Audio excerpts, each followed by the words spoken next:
Con recordar que hubo una indicación que fue objeto de discusión y que en definitiva se declaró admisible, que Sí. fue presentada por el diputado Kaiser y otros diputados. Si usted me autoriza, le doy lectura nuevamente a una indicación De la breve. lectura es a una larga y lata discusión respecto al fondo, más allá de la admisibilidad, así que por favor, señor secretario, dele lectura y procedemos a votar.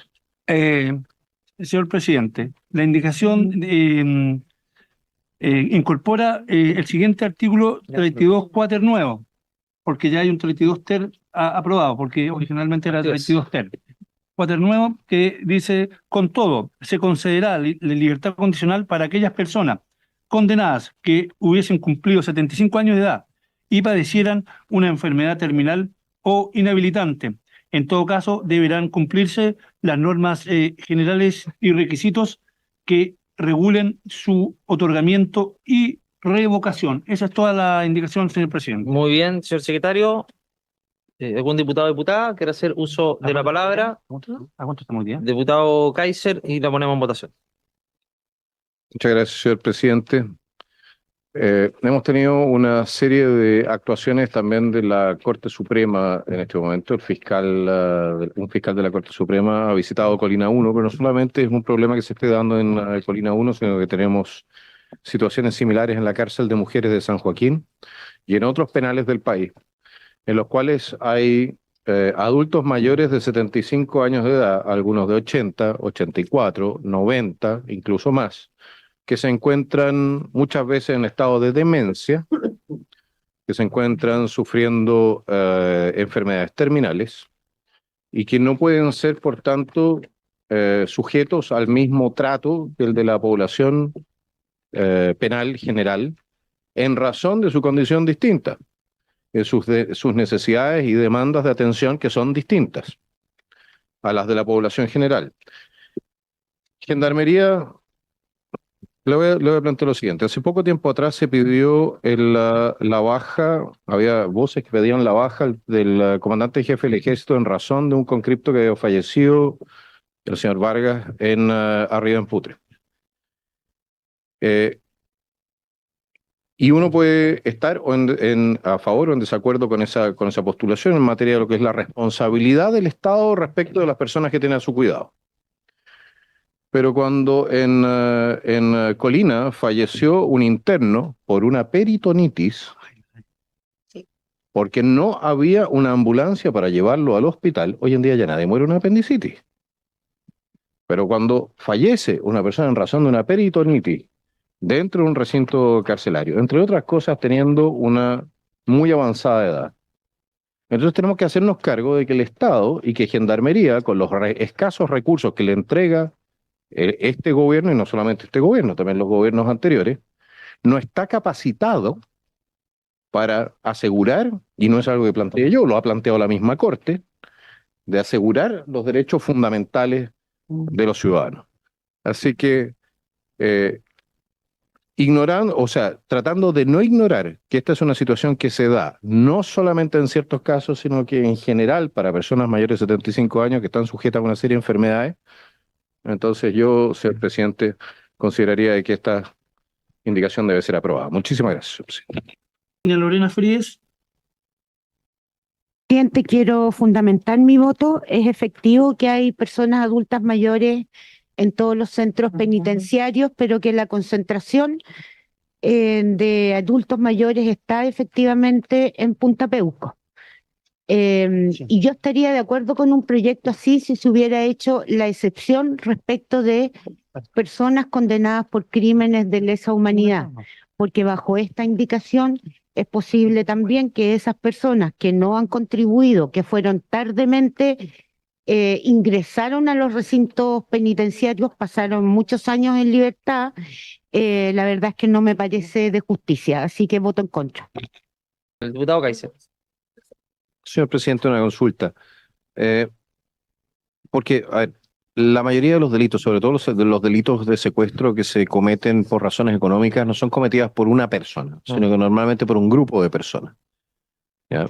Entonces, mi pregunta es, si nosotros dejamos abierto el espacio para una colaboración efectiva para identificar, para que en la práctica va a generar un incentivo a denunciar al resto del grupo de secuestradores. No solamente, o sea, no solamente después de la comisión del delito, sino que también durante la comisión del delito, ¿cómo se dice esto? Ah, para quebrar la cohesión interna de esos grupos. Si todos ellos tienen de todas maneras la perspectiva de ser todos condenados a presidio perpetuo efectivo por un delito de este tipo, podría producirse la situación de que nos encontremos en algún momento con falta de prueba o falta de testimonio para incriminar al resto de una banda, existiendo una persona que pudiese estar dispuesta a denunciarlo o por lo menos a traicionarlo. Esa es mi consulta, o sea, dejar abierta la puerta a la colaboración eficaz para que cuanto menos uno que denuncie tenga la posibilidad de tener una ventaja procesal importante que implique un incentivo para la cooperación con la Fiscalía. Muchísimas gracias, señor presidente. Gracias, diputado Centurión. Gracias, presidente. Por su intermedio, tomando las palabras de los diputados Kaiser y Cristian Araya, efectivamente es complejo analizar la figura porque en ella se incorporan o se podrían incorporar casos como los que plantean los diputados y casos como los que plantea por su intermedio la Defensoría. Por cuanto la voz es poco feliz y ha sido poco feliz desde siempre. Siempre ha sido complejo para la Academia del Derecho Penal entender qué significa con motivo o ocasión y cómo distinguir cuándo es con motivo y cuándo es con ocasión. Y eso ha sido una complejidad que ha acompañado un poco a este y a otros. El delito de violación creo que también tienen con motivo o ocasión. Entonces hay otras veces en donde esto se repite. Se ha entendido que con motivo tiene que ver un poco con intencionalidad y con ocasión con culpa. Ya, ese estaría, y lo que la Defensoría, por su intermedio presidente, plantea es bastante razonable en el sentido de que estamos juntando situaciones que el derecho penal chileno hasta el día de hoy las distingue, que tiene que ver con la rebaja de pena de los delitos negligentes, imprudentes, versus el aumento de pena para los delitos dolosos. Quizá un fraseo distinto para el objetivo que busca el proyecto de ley. Yo planteo los reparos que puede tener el Ministerio del Interior al proyecto de ley y en sí mismo, que ya lo hicimos ver en una comisión anterior. Yo pensé que le iban a poner urgencia. Pero solo en aras de clarificar un poco la discusión que se está teniendo acá, es que claro, probablemente los casos que estaban refiriendo tanto el diputado Kaiser como el diputado Araya, presidente, estaban más cerca del conmotivo o el que maliciosamente o el que deliberadamente causar un homicidio habiendo secuestrado previamente a la persona. A favor, 1, 2, 3, 4. 4 a favor, 3 en contra. Se aprueba la indicación, el numeral 6. Ahora, a ese mismo artículo, Indicación del diputado Johannes Kaiser. para que le ofrezca la palabra y la explique. La indicación, pero déle lectura y le damos la palabra al diputado Kaiser. Si me escuchan, le damos a dar lectura de la indicación del diputado Kaiser, el que está a la derecha de la página 16, dice: al artículo 141 incorpórase un nuevo inciso final. Quien hubiese cometido los delitos anteriormente descritos no tendrá derecho a beneficios carcelarios durante el cumplimiento de su pena. Esa es la indicación del diputado Kaiser. Muchas gracias, señor secretario. Diputado Kaiser. Señor presidente, en el marco y en el entendimiento de que se pueden endurecer las penas de dos maneras, alargándolas o haciéndolas más desagradables en su cumplimiento, propongo que hagamos más desagradable el cumplimiento de las penas para aquellas personas que han cometido los delitos que estaban mencionados, tipo el secuestro con homicidio, etc. Creo que no se merecen ningún tipo de beneficio una vez capturados y una vez teniendo que pagar su deuda con la sociedad. Esa es la razón de esta indicación. Muchísimas gracias, señor presidente. Muchas gracias. Presidente, por su intermedio, solamente hacer una aclaración a la mesa, desde el punto de vista de que se entiende la finalidad del diputado Johannes Kaiser, que es hacer más doloroso el cumplimiento de la pena, pero justamente en ese entendido es que aquello podría ser vulneratorio de tratados internacionales, particularmente Convención Americana de Derechos Humanos, ¿no? Pacto Internacional de Derechos Civiles y Políticos. En tanto, las penas tienen que tenderse a humanizar y no a tener o que las penas sean inhumanas, degradantes o crueles. en tanto aquella interpretación se le podría dar al artículo 141 en la indicación que hace el diputado, porque si no es revisable, o sea, no tendría beneficio de ninguna especie, podría tratarse a la luz de los tratados internacionales como una pena cruel, degradante, y según la interpretación que han dado en algunos casos. Eso es lo que quería dar particularmente la Corte Interamericana de Derechos Humanos. Eso es. Muchas gracias, defensor. Diputado Kaiser. Sí, 2 puntos, señor presidente. En primer lugar, el tema de los tratados de derechos humanos al final también están sometidos a la soberanía del pueblo de Chile, es decir, es el pueblo de Chile el que determina cuál va a ser su futuro y no organizaciones internacionales que por lo demás han ido variando ¿cómo se dice?, interpretación de la norma de los derechos humanos en la medida que ha ido avanzando el tiempo, haciéndose cada vez más cercano a posiciones políticas que no necesariamente compartimos, especialmente la Corte Interamericana de Derechos Humanos. Por otro lado, y habiendo visto que también aquí, a propósito de las penas inhumanas y degradantes, ¿ya? Yo no veo qué pena más inhumana y degradante puede haber que dejar que una persona que está enajenada, que tiene Alzheimer, que no entiende dónde está, que no puede valerse por sí misma, que está enfermo terminal, se muera encadenado a una camilla. O sea, yo no sé qué pena más degradante existe que esa, pero ahí no molesta. Ahí no molesta, porque ahí no tenemos problema, pero a la hora de perseguir, porque lleva uniforme probablemente, pero a la hora de perseguir a un secuestrador del Tren de Aragua que comete homicidio, que comete violación, y le quitamos entonces un par de los beneficios que le entrega el sistema, entonces sí reclamamos y hablamos de los derechos humanos. Honestamente, si la Corte Interamericana tiene un problema con esto, yo empezaría a poner en duda mi participación en ese tratado. Y no solamente en el tratado, sino que a la Corte misma. Muchísimas gracias, señor presidente. Muchas gracias, diputado Kaiser. La palabra al diputado Creo que Leiva. La mano dura no se opone a el respeto y garantía de derechos. Se puede ser mano dura sin pasar a llevar derechos básicos y fundamentales de las personas.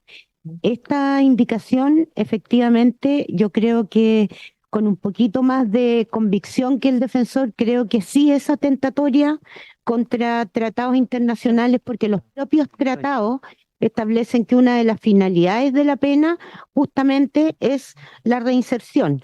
Y para eso se establecen regímenes que gradualmente permiten esta incorporación a la sociedad. Aquí estamos haciendo todo lo contrario.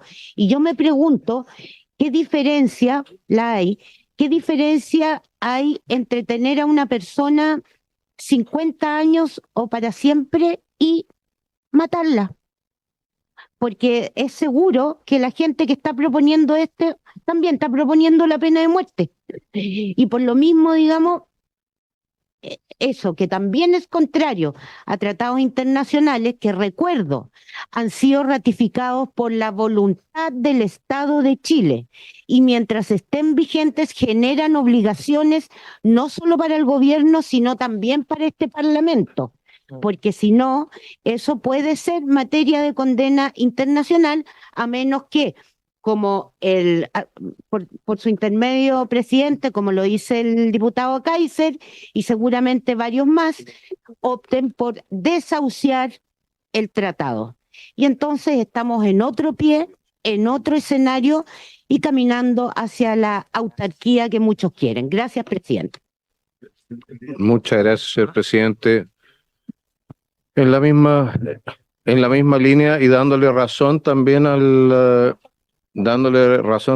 diputado Leiva, efectivamente, en materia de inversión en seguridad, y estoy hablando de hombres, este gobierno y el anterior, y el anterior, y el anterior a ese, no han hecho lo que era necesario para mantener una fuerza suficientemente potente. No se han construido las cárceles, creo que las últimas cárceles concesionadas las mandó a hacer Ricardo Lagos, o sea, hay gente en Chile que tiene derecho a voto y no vivió bajo Ricardo Lagos. ¿Ya? O sea, esto es más de una generación prácticamente, y estoy de acuerdo con todos esos puntos. Pero también le voy a decir una cosa. El objeto de una pena no es solamente resocializar a las personas, porque hay gente que no es resocializable, primer punto. Segundo lugar, también es darle una señal a la sociedad y a las víctimas. Cuando se habla de proporcionalidad, decimos que, bueno, si usted se robó una gallina, no lo vamos a ahorcar en la plaza pública. por lógica, porque no tiene ninguna proporcionalidad el robarse una gallina con ser ahorcado. Pero cuando usted llega, agarra a un niño chico, lo secuestra, lo viola, lo tortura, lo asesina, esconde el cadáver, dígame usted que 8 o 10 años de cárcel son suficientes, o 20, o 30. Bueno, pero nuevamente, lo que estoy planteando es que ni siquiera 40 años. Yo personalmente tengo una visión un poco distinta. No creo que debiésemos gastar un peso, o sea, sí, los 2.500 pesos que vale la bala en una persona de ese tipo.